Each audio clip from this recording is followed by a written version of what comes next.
Hey man, that was a good workshop we had this morning. Yeah, that was it was good. It felt good. If I was like, we've been doing these in person for so long. It felt great to have it online like that and to have the same I felt the same kind of energy, which was really good. So that was good for me to experience. But it was the first time I think online I felt very similar energy, but I think it had to be with the people that were in the room. It was a Could really have been the group time of of day people. too. Yeah, yeah. Oh yeah, it was the morning. It was the morning. So is it more about how the room made you feel or how you feel in those rooms? I think I felt really good in that room because the room made me feel good. Like, But it's was it kinda what I meant is like, is it because that's how you normally feel in the morning time? it is. That has the time of day may be a factor in this situation. Alright, something for us to look for it, watch for a pattern and observe for the patterns There you go. because that was the first morning one we've done online. We've never done a morning one online before. And it was synonymous with our typical morning meetings on Saturdays. "Hmm," said the blind man to the deaf horse. And you're gonna get different people, a different level of committed person that comes to something in the morning than in the evening, right? You're just gonna get someone that's taking whatever they're doing more seriously because they're stealing that time from something else, whether it was, going to the gym or being with their kids or most likely running their business. So at night, it's kinda like a leftover sometimes. It's, "Alright, I did everything else, and now, let me do this thing." That could be it for some people. For other people, it could be like, "That's the only time I have to do these things." But it is definitely interesting, we're this is why I wanted to give options of morning, afternoon, and evening for the virtual and see who shows up. Does it make more accessible? I've already obviously thought like, maybe we should only do this once a month for online, once a month in person," but keep the status quo, see what it is. I know we're always concerned nobody's gonna show up, but every one of them, someone showed up. We never sat in a room empty, and maybe what we're starting to realize is 4 people in a room, 3 people in a room is more useful than it is having 8 people in a room. Who knows? Yeah, that's the other thing. Absolutely. No, but it was really great this morning. It was a good workshop. It was, I like doing these. These are fun. And hey, listen, that's why we're here, right? The accidental CEO, that's where we gotta go. That's what we have to teach people about and make sure they're aware that they are accidental CEOs. What made me think a little bit, like, when was the first time you realized you were an accidental CEO? Well, I think it was way after I actually was one. I probably didn't realize it till, like, 3 years ago. I know I was it's funny, I was in 2015, I felt like I was forced to be a CEO. It wasn't like an accidental CEO. But that was just major changes that went on with my business where we were transitioning from one thing to another thing, which was a lot more serious. So I felt like I was forced to be one. It wasn't an accident. It was just like, I'm now in this situation. I'm going to own it and I'm going to do it. I had a choice. I had a choice to go one direction and not, and the other direction and run the whole practice.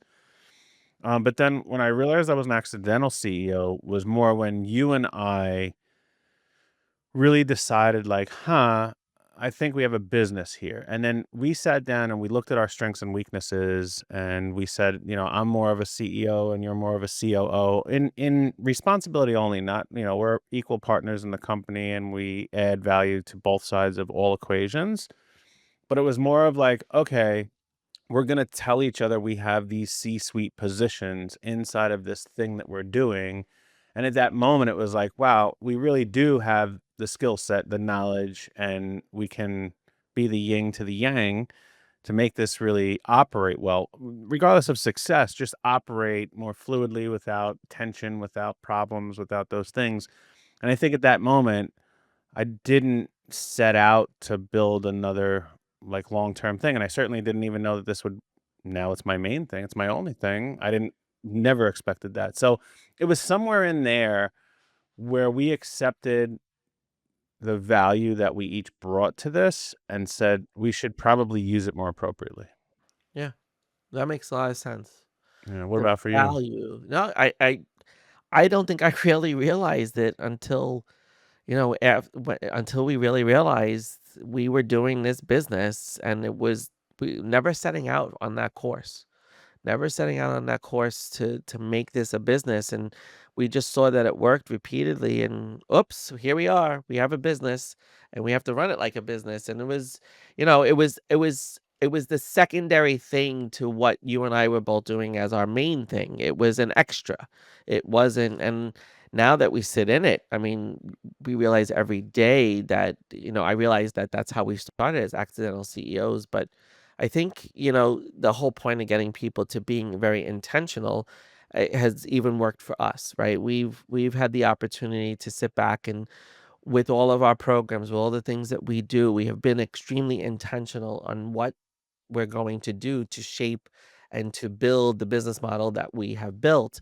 And it took a good 3 years for us to get to that point. And I think that's a lot of what accidental CEOs have to realize is was when you start a business, it's going to take you 3 to 5 years to really get into the main thing of what you're doing, unless you're selling a product, unless you're selling something, and that's the thing, but I even think that evolves for people as they see themselves in their role as the CEO. But, one of the things that, like, one of our clients is really doing such a great job at becoming an intentional CEO. I'm talking about our architect friend of ours. What do you think has made the biggest impact for him to be so intentional in all of the things that he's doing? I'm not sure where that sits. Yeah, I think for him specifically, what I've seen, what I've observed through our work together on a weekly basis is that he he never really had an opportunity to see results. And I don't mean making money. He never had an opportunity to try something out, which was being an intentional CEO and then see the cause and effect. And now he's had almost a year of really a full-on team. And it takes a while to realize what a team can bring you or what an investment in, advertising can bring you. And these things take time, right? And most of us want instant results. And he didn't set out for an instant result with this. He set out for like, hey, I'm building a company and I'm going to be the CEO of it. And now that he has the resources to realize those results and then see the effect of it, and not that it was exactly what he planned, but it was good.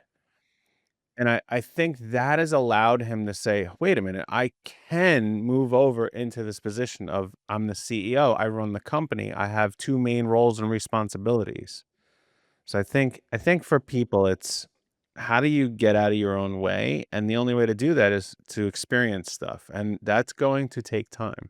What you just said made me think, like, he can do it now. He can give himself permission to do it, right? So many of our clients, we recognize as we help them build their business and as they become more intentional, but a lot of that intention resides in giving themselves the permission to do this and the permission to be the success that they want to be and the permission to hire the people that they want to hire and the permission to live the life that they truly want. And a lot of accidental CEOs, I think, they're so used to asking for permission when they first start a business because a lot of them transition from some kind of corporate job or from an employee mindset. And I think there's such a huge shift in the employee mindset to CEO that is about giving yourself the permission and not really holding anything accountable other than to you and to what you're doing and not being accountable to other people. And I think that's such an important element of what he has definitely done is because I see it. I see him giving more permission. He's like, I'm not doing that anymore. I'm not the people pleaser anymore. The people pleasers move down a rank in the saboteur assessment because he sees himself as putting more boundaries, giving himself the permission to do the things he needs to do, and really forming that intention around what he's doing.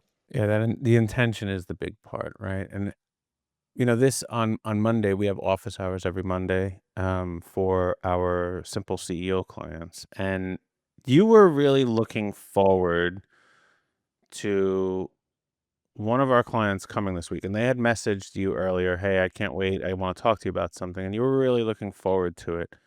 And it's fun to watch you know you're about to do something that you're highly skilled at and you can help someone. But why, obviously keeping it within confidentiality, why were you so excited about being able to do that? And I didn't mention the client, so I guess we could Yeah. talk about it. Yeah, I was really excited. Number 1, I was excited that he reached out and gave me a heads up that he needed specific help, but I was more excited because it's an area of expertise that I really like to talk about, and that was around his relationships. And, I even said today on the call with, the workshop that we did, like, when you become a business owner, your relationships change so significantly, and you don't even realize how much they're gonna change. And this one particular individual, I had known his past relationship, and I had known the person he was with previously, and now I'm getting to know the new person, and it was just interesting to see how he's processing this change in his relationship because it's such a distinct and different relationship. He went from totally immature to very mature kind of relationship. And I was excited to hear what he was struggling with, not because I want him to struggle, but because I knew I had this feeling that I was going to be able to impact him in a very positive way because of where he is now. Like when one of the greatest things that we get to do, and we saw this too yesterday with our client who owns the med spa, when people take the actions and actually work on themselves and they actually do the things that they set out to do, and they're implementing all these changes, they really recognize how important the relationship with themselves is. And that we saw with her yesterday, and we saw with him on Monday, that the impact of their relationship with themselves is so important in how they impact other relationships. And when I get someone to realize that the most important relationship is with yourself first, I know I've broken through and gotten them to the help that they really needed and the healing that they needed. Right? This is a healing journey. Like relationships to me provide the most opportunity for us to heal because they teach us so much, because of their transient nature at times too. Because a lot of relationships are just there for a reason or a season, right? And I said this to my son the other day, like you're right now, you're in a season of where you're building relationships with college coaches because you want to get to that next place, and that's going to shift as time goes on.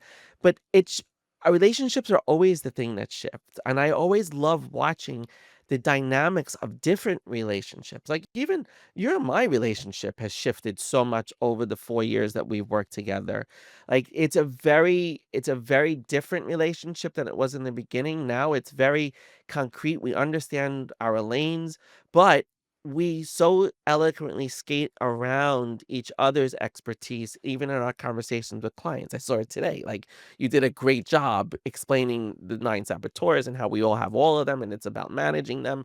And like just to see that change in how you've taken what I have taught you and taken the things that you teach me and really see them come through where you can impact other people is also very exciting for me and how you relate to other people. I've always been so keen on how people experience other people.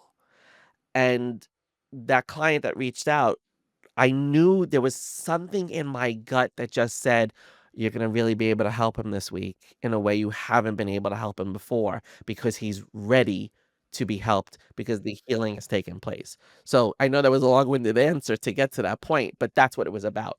He was at a place where he could finally heal from previous relationships, and I knew that that was what was gonna happen because my gut just said, "He's ready. He's ready for this piece." So Yeah, and I think he was able to receive it too. oh, yeah, he totally got it, like, it was like, "Whoa." Didn't even and what did I tell I told him to meditate on part of the letting go of his last relationship, and, you know, that was the other piece too that was really, really important. And just without giving too much away, but when you break up with someone or a relationship breaks up, there's always this need for closure in whatever it is that you went through, whether it was a romantic relationship or even a business partner relationship. I mean, the client we talked about too previously, he had to go through a breakup with an ex-partner in his business. And people need closure, but it's not the closure that they need. They need to give themselves permission to let go of that experience and recognize that it's no longer in existence and it's something in the past. But we tend to still bring it into the present through the things that we fantasize about being what those relationships could have been. And that's what this gentleman was doing. He was fantasizing about what the past offered, but couldn't come to full implementation. And once he recognized if he can let it go and give himself permission to let that go, it was going to bring a new thing and bring him into the present and to now be fantastical and to be relational with the person that he's with now.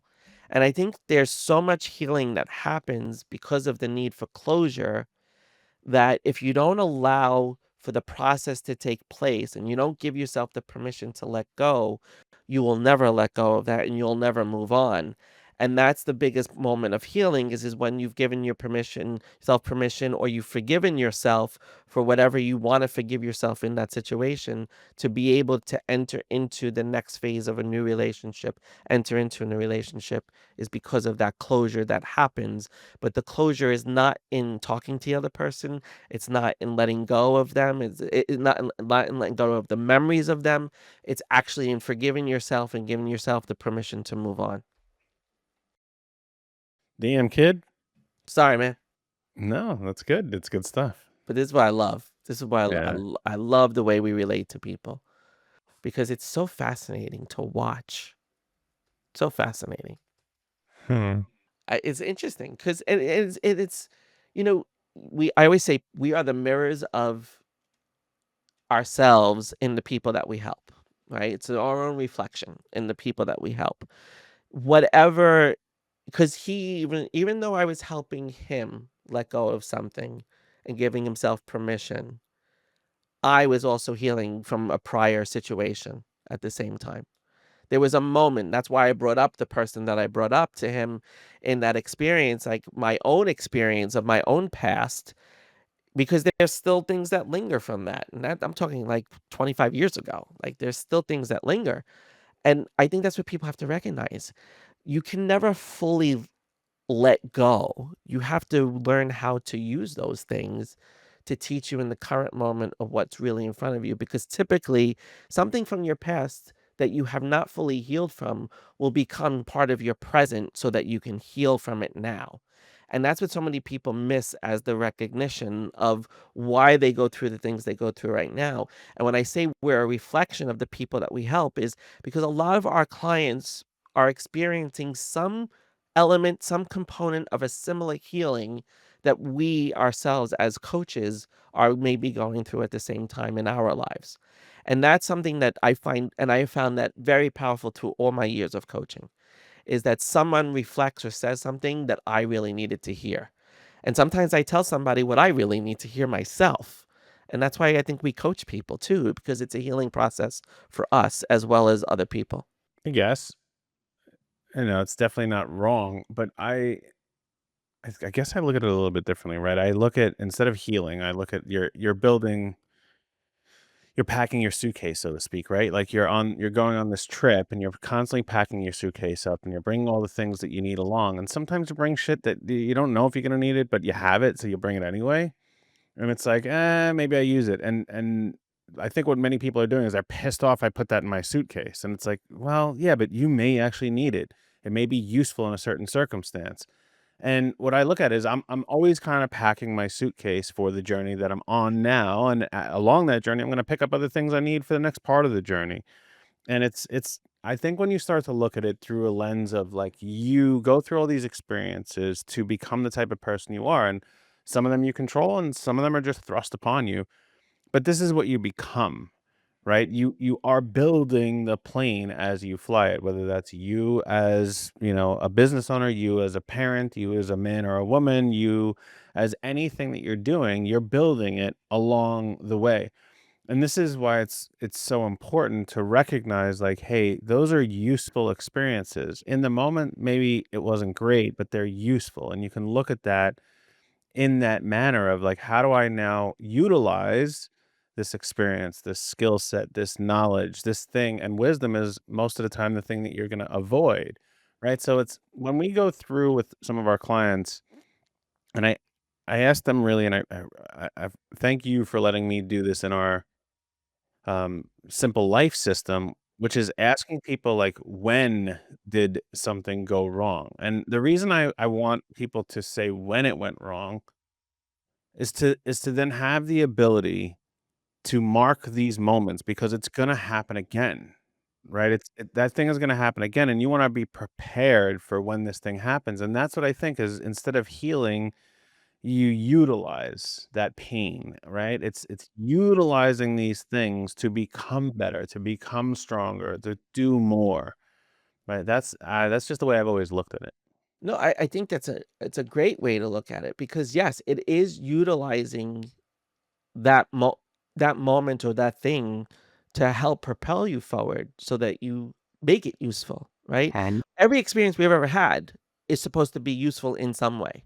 Whether it's microscopic, microcosmic, whatever you want to call it, there is still an impact that that moment needs to have as usefulness to who you are becoming and who you become. And you but know, I think so many people are trying to they're trying to cut it out. yeah, they're trying to cut it out instead of allowing for it and Yeah, but you acknowledging can't it. that's the point is you're never gonna cut these things out, and whatever you define as healing, it's like I think many people when they look at it is they wanna get past it. They wanna get over it. And you don't. And I've said this many, many, many times is you don't get over anything, you learn to live with it, right? And you learn to manage these things. And then hopefully you learn to utilize these things. And you mentioned as a coach, sometimes you reflect the pain and you're using your experiences. And this is why I am such a huge proponent of having very useful conversations or exposing myself to very useful conversations, right? And whether that's in person, like we do for some of our supergroup meetings, or it's me watching amazing guests on certain podcasts, is I'm exposing myself to a new way of thinking, right? And as I start to hear other people's experiences, I then can relate it to mine. And then sometimes I can put that and relate it to someone I'm helping. I've been paid to help them. And that allows me to utilize not only my pain and my experiences, but someone else's. This is why I love our methodology of what went right, what went wrong, what do you need help with? Because it's not only that I think I can impart some wisdom or share some way for them to navigate this, but it's also I hear it from a different perspective, which either allows me to analogize it or put it into a metaphor for somebody else, or learn a different angle on something, which allows me to become a way more useful coach to people, a way better advisor to people. So I crave all of these new experiences, all of these new understandings of things, so I can constantly empathize and be compassionate with people, but then usefully and tactically give them a way to navigate. Right. Wow. Yeah, it's very true. And you're right.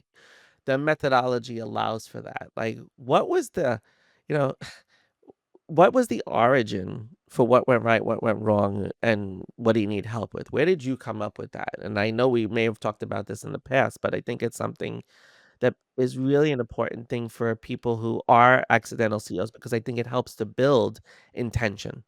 So where did you come up with that? What was the origin of that? Yeah, the method that we use in that accidental CEO workshop, which is really just asking three questions in a group where we can all share it of what went right, what went wrong, and what do you need help with. That was really given to me by my mentor Frank when I was given an opportunity to really run a team, and it was like, hey man, you're not going to be able to do this all alone, but I don't want to sit here and micromanage you. And it was very simple. It was just an email correspondence that I had every Friday at 4 o'clock telling him for this last week what went right in my business, what went wrong, and what did I need help with. And I always knew that I had this outlet that I could go to express those things because running a team, I was kind of all on my own now. I was the leader of it. I was doing these things, but I didn't feel alone. I knew I had someone that at the end of this week, I'm gonna be able to tell him that, and the greatest part of it was, "What do I need help with?" He really forced me to say, "Hey, if you're gonna ask for this help, I'm gonna provide it to you." And what I then turned that around to is if you're doing this on your own or you're doing it in our groups or even our one-on-one sessions that we do this with some people is when you say out loud, "This is the help I need," you have to then go actually ask for it, whether that's through us as your coaches or your spouse or a business partner or certain clients or a vendor. Like when you start to actually ask for help, that's when things can move forward. That's when things can come to their conclusion or their beginning. And I think that's the evolution of this, of why we're really enjoying taking that process and bringing it to people is because it allows them to take action, right? The previous two questions, what went right and what went wrong, usually start to give clarity on what you need help with. And instead of convincing yourself or just looking for a solution to take off the shelf, you actually get to walk yourself through, well, if this went right and this went wrong, then I probably need help from that. And then you're more motivated, or maybe not motivated, you're more encouraged to go and ask for that help actively. Right. Huh. It's an awesome tool.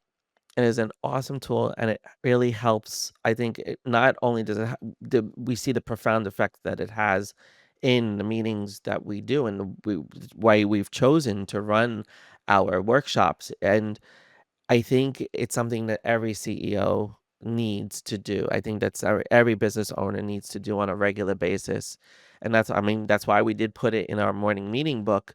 But at the same time, it is a necessary thing to help people to move themselves to recognizing I don't have to do this all by myself too. I can ask for help and just prompting what do I need help with? What do I really need help with? Because that's the thing I see the most people struggle the most with is I don't I know I need help, but I don't know where to even ask for the help sometimes. And I think that's like the step 2 to that question is who do you really need help from? And when you can identify that you need help from an expert or you need help, and you said something today during the workshop which was interesting. You said that, once you build a team of up to 9 to 10 people, then you can start to hire an expert and be at that level. What did you mean by that? Like, b because I think a lot of people get confused, like, I would say if you could tell me, like, redo the 40, 60, 80 thing and what got you to that, and then what brings you to the expert and hiring that expert. Because I think a lot of accidental CEOs need the input on what it's like to hire people and how they should be looking at that hiring process. That's Yeah, so more. there's two sides to this, right? There's the hiring your initial team and then hiring your permanent team. And hiring in general is really, really hard for accidental CEOs because they didn't plan on like, hey, I'm going to run a business, but then all of a sudden they're like, I need help. And they get to this perfectionism point and they want somebody to do it as good, if not better than them. That's why I'm gonna part with my money. You better damn well do it as good as me. But that is impossible. Okay. It does not happen. So what we really encourage people to do is take this segmentation of employees to a percentage, 40%, 60%, and 80%. And when you look at it is if someone can do 40% as good as what you could do if you spent the time doing it, well then they typically pay for themselves. They're not going to make you any money, but guess what? You no longer have to do that task. Now, that means that 60% of the time they're going to mess it up and they're going to need your help or someone else's on the team's help. But that's good enough, right? That 40%. The 60 percenters are ideal. Those are the ones that don't really need much management. They're good in their lane. They do what they do. They make the company money. They pay for themselves and they don't need much. There's, yes, 40% of the time they're going to need assistance, but it's usually not your assistance. It's assistance from a leader that's in the organization or a software that you've purchased or a system that you're utilizing. Those 60 percenters are the majority of employees. And then we have the 80 percenters. And you're probably thinking like, "Ooh, 80%. I want someone that could do 80% as good as me." But actually, those are the ones you have to pay the most attention to or be the most careful of. You have to pay the most attention to them because they're so good. They're going to get bored really quick and they're either look outside for other jobs or because they're so good, they'll go create their own business. So you have to really challenge them or promote them really, really fast. They are a very useful tool, but you have to give a lot of your attention to them.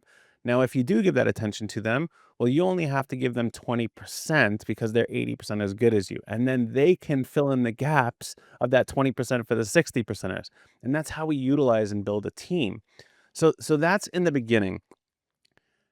Now, when you have hired a team in your business, and you're thinking of like, I want to bring on an expert or a specialist, you really want to wait till you have a full team there, because if you don't have that yet and you hire this expert or this specialist now, you're still kind of figuring out what you need and what the business needs, and you may hire them and they'll take your business in a complete different direction that, while it may be useful, it's not what you had a vision of creating.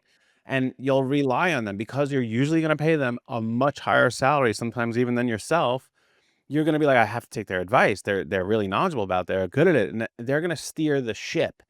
So I'm always cautious of bringing in those types of people until you have usually built a team of about 9 or 10 people, or you're generating somewhere around $1 million in business, to say, all right, I figured this out. It's sustainable. I know what we're doing. And now here's what the business needs. Because a lot of times people will hire a specialist because they say, here's what I need as the CEO, or I need as the leader of this company. And what you really want to hire a specialist for is the business, not for you. Right. That makes a lot of sense. Yeah, that is such a valuable way of looking at things. Like never like no one even ever explained that to me, and even all my corporate jobs and how to look at hiring employees. And I think that's such an important piece, is really understanding that they because that's the biggest resistance that most accidental CEOs have, is hiring help, because no one's going to be them. But when Mhm. you put it into Well, that what 40, about 60, the other 80, way around, right? yeah. So the other way around, instead of hiring help, what about letting help go, or terminating help? Now, our podcast client this week, you really were helping them to accept letting go of something, and why don't you explain, like, how do you think you got them there over the few weeks that, or I'm sorry, few months that we worked with them, and then how do you think they handled that situation of letting go? First of all, it was a willingness to recognize that things were going to change, right? He did a great job of listen following listen, he followed our process. We asked him several times, "What's gone right? What's gone wrong? What are your priorities? What do you need help with?" And each time he would bring up this one individual that kind of was like, not really aligned that much anymore with him. I think he started to recognize that if he didn't dismiss the misalignment, he wasn't going to be able to move forward. And I think what we taught him through the whole process, even when we did the first couple of weeks with him, and what his values were and what was important to him, being aligned is a necessary thing for him. And he didn't want to have to carry any burdens. And I think what he recognized is that because someone was misaligned, and this is what happens, and this is what I tell people too, like even when I was coaching people on their careers, it's like it's not that the job is no longer the right job for you. It's that the company you work for is no longer aligned with what you value and what you find important. And I think that's part of why we bring the whole value system into our coaching, especially in the first 4 weeks of our simple focus system, is so that we can make sure that people understand what values they're aligning themselves in their business to, because when you have misalignment, that's what causes frustration, and that's what causes anger, and that's what causes things not to be great. But this one particular client was able to recognize that the misalignment needed to change the nature of the relationship, but he still wanted that person to utilize their skills and still contribute in a way that they can contribute. And I think it was the recognition of, even though there was some misalignment in what he thought about the person or how he felt about what was right for the business, he didn't dismiss that this person has skills and that those could also be utilized. And he kind of tried to realign it so that it works better for everybody. And I think that was the key thing, was getting him to recognize that, you know, this is what's best for the business. And I also feel he's starting to act more like an intentional CEO. I feel like he's recognizing, I have to do what's right for the business first. Not what's right for me, not what's right for them, but what's right for the business first. And if I do what's right for the business first, and then I can figure out a way to either continue to utilize this person in whatever capacity, I will. But if I can't, it's because it's not what's right and aligned for the business. And he's made that tough decision now, and he's done it eloquently, very elegantly, and very professionally. And I think that's the biggest gift we give people in our workshops, the accidental CEO, is the ability to just have this space for 90 minutes to really think about their business and think about what they've done. And most people who are trying to build their first $1 million business, they had a lot of time and space in the beginning to think about what they were gonna do and analyze it, and then when they get into it, there's no more time, there's no more space, and this is a beautiful thing that people have, and everyone who comes into these workshops leaves like, "Holy shit, I really needed that moment just to say it out loud, just to be able to process and think about it without all these other problems or opportunities all surrounding, buzzing around my head that I either have to grab or push away."